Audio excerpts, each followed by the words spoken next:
आने वाले समय में क्या आम आदमी पार्टी में सत्ता का संघर्ष बढ़ेगा?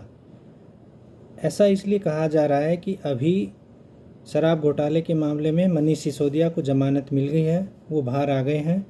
बाहर आकर वो पार्टी की मीटिंग्स ले रहे हैं, कार्यकर्ताओं की मीटिंग ले रहे हैं।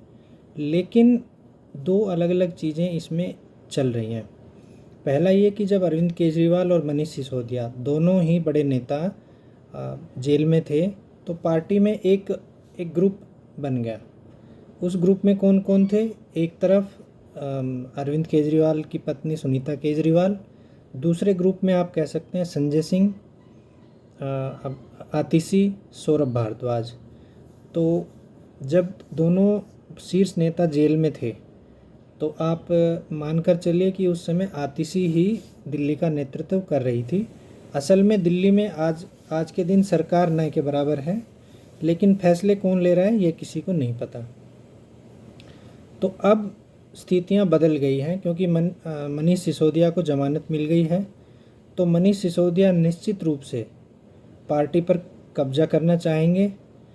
जो अरविंद केजरीवाल इस समय जेल में हैं, इस कमजोरी का वो फ़ायदा उठाना चाहेंगे। क्योंकि अब दिक्कत क्या है मनीष सिसोदिया के साथ, कि अरविंद केजरीवाल ने इस्तीफ़ा अभी तक नहीं दिया है, ना ही वो कोई चिट्ठी जारी कर सकते जेल से। तो अब मनीष सिसोदिया के मार्ग में डिप्टी सीएम बनने में भी बाधा है और सीएम बनने में भी।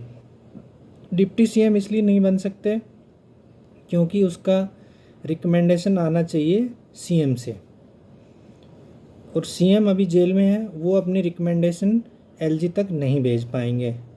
सीएम क्यों नहीं बन सकते? अगर सभी विधायकों की मीटिंग हो, विधायक दल की बैठक हो और उसमें मनीष सिसोदिया को नेता चुन लिया जाए, तो वो निश्चित रूप से सीएम बन सकते हैं। उसमें एलजी भी इस पर रोक नहीं लगा पाएंगे। लेकिन इसमें एक समस्या है कि अरविंद केजरीवाल ने अभी तक इस्तीफ़ा नहीं दिया है, तो कोई दूसरा व्यक्ति उस पद पर नहीं आ सकता। तो ये जो अंदरूनी संघर्ष है, ये आम आदमी पार्टी में अभी और बड़ा होगा, व्यापक होगा। क्योंकि एक तरफ एक मोर्चा खोला हुआ है अरविंद केजरीवाल की पत्नी सुनीता केजरीवाल ने, जो हर मामले में ये कहते हैं कि अरविंद केजरीवाल जी ने ऐसा बोला है, ऐसा करने को कहा है। क्योंकि वो खुद जेल में मिलने जाती हैं उनसे, तो वो कहते हैं कि वही अरविंद केजरीवाल की प्रतिनिधि हैं और अरविंद केजरीवाल ने उनको ऐसा करने के लिए बोला है। एक ये धड़ा है। दूसरा धड़ा मनीष सिसोदिया का है, और तीसरा आतिशी, संजय सिंह और सौरभ भारद्वाज का। तो ये जो अलग अलग दल, अलग अलग गुट बन गए हैं पार्टी में, इनमें सत्ता का अंदरूनी संघर्ष आगे आगे बढ़ेगा, और ये किस एक नई व्यवस्था को जन्म दे सकता है, ये देखना दिलचस्प होगा। दूसरा, अरविंद केजरीवाल जो इस समय गलती एक कर रहे हैं बहुत बड़ी, कि वो येन केन प्रकारेण कुर्सी से चिपके हुए हैं। उन्हें पार्टी की कोई चिंता नहीं है। पार्टी की 2 राज्यों में सरकार है। पंजाब में फुल टाइम भगवंत मान सीएम हैं, लेकिन दिल्ली का भविष्य अधर में है।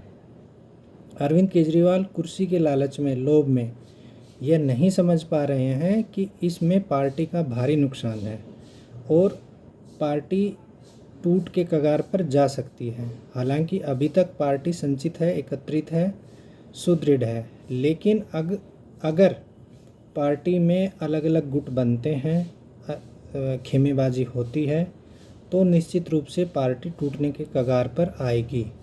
और एक शीर्ष नेता न होने की वजह से पार्टी में बिखराव एकदम तय है। अब यह बिखराव किस दिशा में जा सकता है, ये तो समय ही बता सकता है।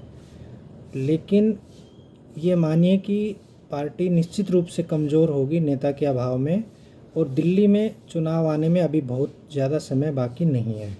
तो आप ये मान लीजिए कि अभी मैक्सिमम 4 महीने से ज़्यादा और अरविंद केजरीवाल सीएम की कुर्सी से चिपके नहीं रह सकते। अंततः उनको इस्तीफ़ा देना पड़ेगा, क्योंकि विधानसभा अपने आप डिसॉल्व हो जाएगी। जब चुनाव की घोषणा होगी तो विधानसभा डिसॉल्व हो जाती है, तब वो मुख्यमंत्री के पद पर स्वतः ही नहीं रहेंगे और अगली व्यवस्था क्या बनेगी ये तो चुनाव पर निर्भर करता है। तो कुल मिलाकर हम कह सकते हैं कि अरविंद केजरीवाल ने अपने एक पद के लालच में पार्टी का नुकसान किया है और वो नुकसान अभी भी जारी है। अब यह किस स्तर तक जाता है ये आने वाले समय में देखना दिलचस्प होगा। धन्यवाद।